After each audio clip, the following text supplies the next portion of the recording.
অনেকে আমাকে জিজ্ঞেস করে আপনার আপনার প্রত্যাশা কি এই সরকার? আমার কোনো প্রত্যাশা নাই। এটা একটা অনির্বাচিত সরকারের কাছে আমি প্রত্যাশা করে কোনো লাভ হবে না, কারণ তাদের কোনো ম্যান্ডেট জনগণ তাদেরকে দেয় নাই। সুতরাং তাদেরকে আমার কি প্রত্যাশা থাকবে একটাই, সেটা হচ্ছে যত তাড়াতাড়ি সম্ভব জনগণের মালিকানাটা জনগণের কাছে ফিরিয়ে দাও। যত তাড়াতাড়ি সম্ভব বাংলাদেশে একটি গণতান্ত্রিক অর্ডার ফিরিয়ে এনে বাংলাদেশের মানুষের নির্বাচিত সংসদ সরকার গঠন করে যারা জনগণের কাছে দায়বদ্ধ থাকবে, জবাবদিহি থাকবে, সেই ধরনের একটি ডেমোক্রেটিক ট্রানজিশনের দিকে যাওয়া হচ্ছে তাদের মূল লক্ষ্য ছিল। এর মধ্যে অনেক ঘটনা ঘটে গেছে, আমি ওগুলো বলার দরকার নেই, আপনারা সবাই জানেন। আপনার আমাদের ঐক্যমত কমিশন থেকে শুরু করে 14 মাস ধরে এগুলো চলেছে, শেষ পর্যন্ত যারা সনদ সই হয়েছে।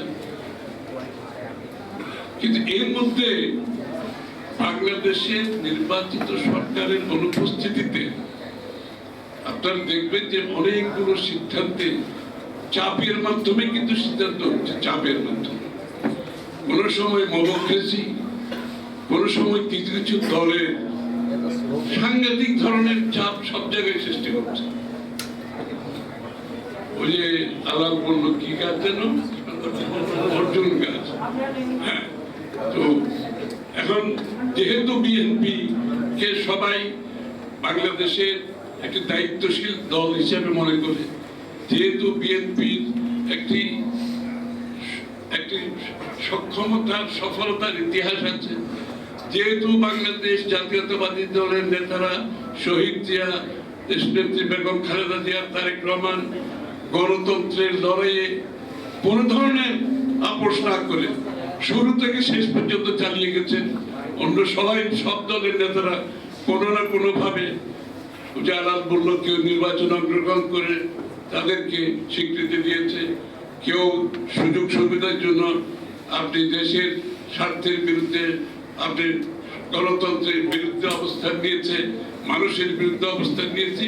একটি দল যেটা কোন ধরনের আপোষ না করে শুরু থেকে শেষ পর্যন্ত এখনো পর্যন্ত গণতন্ত্রের লড়াই অব্যাহত রেখেছে।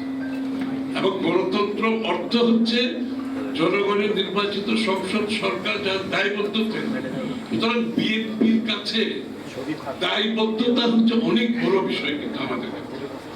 যে কারণে আমরা কিন্তু এই ধরনের এই 14-15 মাসের মধ্যে